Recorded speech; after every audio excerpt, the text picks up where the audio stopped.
안녕하십니까, 정인태입니다. 분권형 직접민주제에 목숨 바쳐야 하는 이유. 자, 지금은 대통령제, 제왕적 대통령제다 이렇게 얘기를 합니다. 그러니까 대통령이 무소불위의 권력을 휘두르는 거죠. 거의 뭐 제왕 수준이죠. 그러니까 윤석열만 해도 보면은 대통령으로서 그냥 사법부도 무력화시켜버리고, 입법부도 무력화시켜버리고, 본인이 그냥 제왕적인 자리에 서려고 하고 있는 거죠. 이게 굉장히 위험한 겁니다.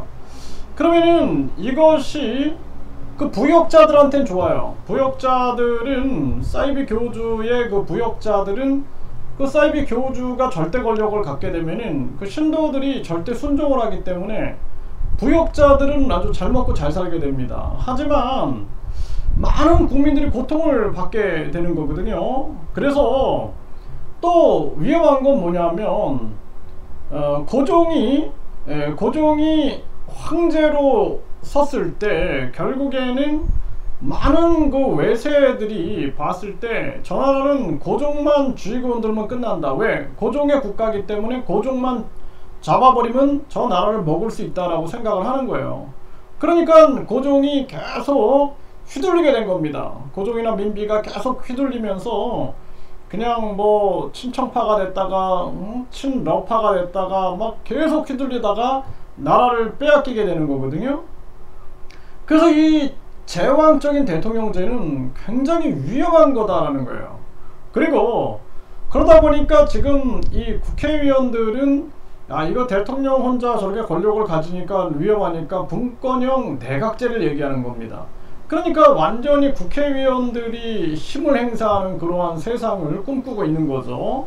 근데 이렇게 되면은 300명만 또 잡으면 되는 거예요. 그리고 정치를 할 때 보면은 돈과 세력이 필요하거든요. 그 어떤 세력이 덤벼들겠어요? 뭐 사이비 종교라든지 또는 사이비 집단들, 사이비 단체들이 접근해 가지고 우리가 세력을 몰아주겠다, 우리가 또 후원금을 몰아주겠다, 또는 우리가 검은 돈을 몰아주겠다, 이런 식으로 해가지고 잡는 겁니다. 잡으면은 나중에는 어떻게 돼요? 이거 다 증거를 가지고 있는 거예요. 이거 터트려 버릴 수 있으니까 자기들 마음대로 국정을 좌지우지 시켜버리는 것입니다. 그래서 저는 요즘에 사실 후쿠시마 오염수 상황, 강제징용 3자 변제 상황, 또 독도는 일본 땅, 그리고 동해는 일본의 상황, 이런 걸 보면서 어떤 세력이 윤석열, 김건희를 잡고 있는가, 저는 이런 생각을 많이 하게 되거든요. 윤석열, 김건희라는 이 신진 세력이 들어올 때, 뭐 물론 이제 문재인이 이제 적극적으로 밀어준 부분이 있는 거죠. 뭐 추미애 증언을 봐도 나오죠. 네, 그때 당시 실권자들. 그러니까 문재인과 윤석열은 어떻게 보면 한 패가 될 수 있는 거예요. 한 패. 겉으로는 싸우는 척 해야 됩니다. 미국과 소련이 직접 부딪히는 건 피하지만 싸우는 척 해가지고 세계 패권을 나눠먹게 해가지고 세계 국가들을 줄 세워서 자기들의 이권을 극대화시키는 거거든요. 지금 미중도 마찬가지죠. 미중이 싸우는 척 하면서 결국엔 나눠먹게 하고, 또 극단적일 때는 서로 만나서 악수하고 어깨동무하고, 그리고 또 싸우는 척하고. 그러니까 문재인과 윤석열이 보면은 그걸 잘 활용하고 있는 거예요. 국제 메커니즘, 이 작동 원리를 잘 사용하고 있는 것입니다. 그래서 문재인하고 뭐 마치 북한 어민 북송 사건이라든지, 또는 공무원 피살 사건이라든지 이런 것들을 가지고 막 대립하고 태양광으로 막 대립하는 척 하면서 결국에는 지금 대한민국이 사실상 윤석열파와 문재인파의 대립, 그리고 이제 넘버1, 넘버2가 붙으면은 넘버3는 죽거든요. 그러니까 이재명은 계속 내려가고 있는 거예요. 이런 정황으로 몰고 가고 있다.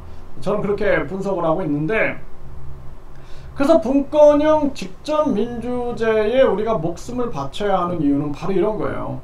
소수의 세상이 되고 있다는 거예요. 소수가 권력을 쥐고 그 권력을 나눠먹게 하고 거래하고 국민을 담보로 잡고 자기들이 거래하는 거예요.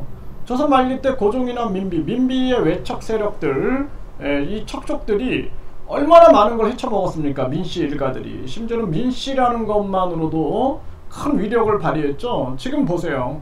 한국 똑같잖아요. 윤석열과 관련 있다 그러면 다 출세하고 이런 이상한 세상이 돼버리는 것입니다. 그래서 우리가 소수의 권력이 몰려선 안 된다. 그래서 당시에 고종한테 독립협회가 만민공동회, 관민공동회 등을 개최하고 독립신문이나 독립문을 전개하면서 의회 민주주의를 얘기한 거죠. 네, 그래서 입헌 군주제를 얘기했을 때 고종이 처음에는 받아들였다가 나중에는 이게 완전히 공화정으로 가는 거 아니냐 하면서 때려잡은 거죠.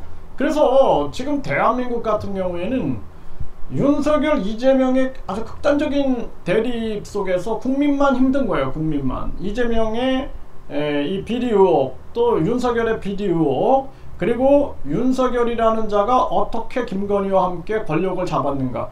권력을 잡을 때 보면은 항상 동가 세력인데, 이 동가 세력이라는 것은 신뢰할 수 있는 게 아니거든요. 세상을 자기들 마음대로 움직이려고 하는 그러한 세력들이 존재하고 있는 거예요.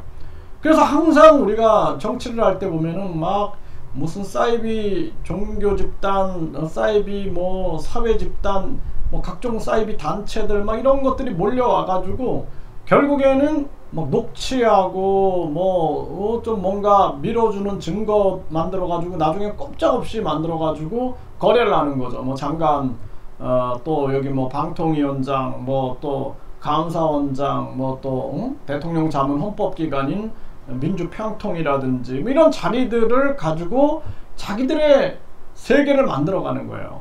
굉장히 얼마나 위험한 구조입니까? 그래서 그놈이 그놈이다라는 얘기를 반복적으로 하는 거예요.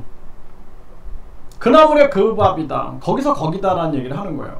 그래서 우리 국민들은 빨리 깨어나가지고 권력을 소수가 쥐는 그러한 세상은 안 되겠다. 이제는 분권형 직접 민주제를 통해서 대통령도 권한이 있고 국회의원도 권한이 있지만 국민들이 직접 권한을 가져야 된다. 그래서 대만은 유권자 1.5%가 동의하면은 국민투표에 붙이는 거예요. 스위스는 10만 명이 동의하면은 국민투표에 붙이는 겁니다. 우리나라는 대통령만 그 권한을 가지고 있는 거예요. 이거 잘못된 거예요. 그래서 굉장히 위험한 겁니다. 그래서 우리는 분권형 직접 민주제를 외쳐야 된다는 거예요. 정치인들은 이게 싫죠. 제일 싫은 거예요. 이게 제일 무섭고 제일 싫은 겁니다.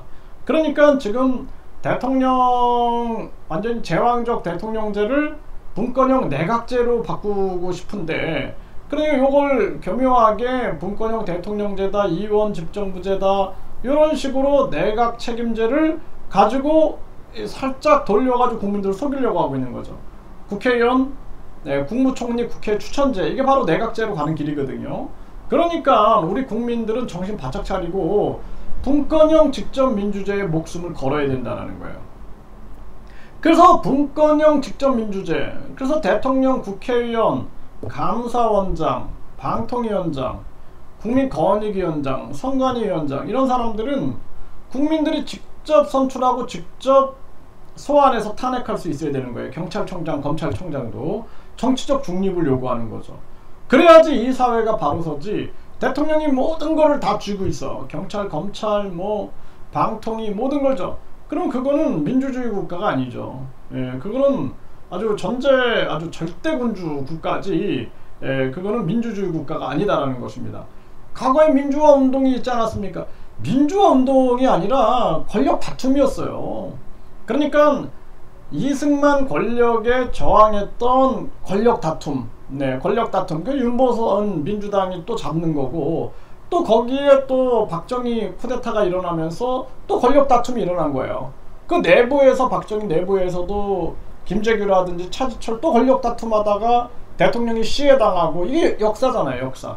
그리고 최규하는 그냥 관심도 없었지만 어쩔 수 없이 섰고, 그 다음에는 전두환이 또 권력 다툼해가지고 권력 잡고, 또 뭐 노태우하고 전두환하고 완력도 있었지만 권력 다툼하고 결국에는 계속 권력 다툼만 한 거예요. 뭐 그 다음에 김영삼이 들어서고 노무현 뭐 또 뭐 김대중 모든 그 사람들의 역사가 진정한 민주화 역사라기보다는 그냥 권력 다툼, 어떤 세력이 권력을 잡느냐, 여기에 주력한 모습이다라는 거예요. 그러니까 우리가 3.1 운동이라든지, 네, 3.1 운동이라든지, 또는 그 위에 동학농민혁명이라든지, 또는 독립협회의 각종 운동이라든지, 3.1 운동, 그리고 6.3 항쟁이나 6월 항쟁이나 5.18 민주항쟁, 이런 거를 거치면서 사실상 시스템은 변화된 게 없는 거예요. 시스템. 결국에는 세력이 그냥 권력 나눠먹기로 끝난 겁니다. 촛불혁명이 일어났는데 결국에는 어때요?